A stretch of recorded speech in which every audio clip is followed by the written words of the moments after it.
You can virtually wake up without that puffy, bloated feeling every morning. Let me explain. It's all about incorporating the gelatin trick into your daily routine, and I've seen it make a significant difference in how people feel. By using the gelatin trick, you're not just tackling bloating, but also underlying inflammation that can be causing discomfort. My friend, who's had issues with bloating for years, started using the gelatin trick and noticed a change within days.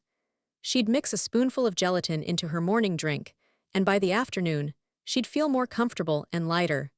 It's not just about dropping that heavy feeling, but also about reducing inflammation that can lead to other health issues.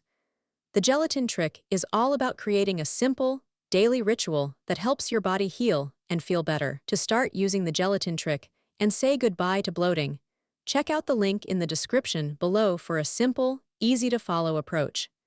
For more tips and tricks on making the gelatin trick a part of your daily life, head to the pinned comment where I've shared some extra resources.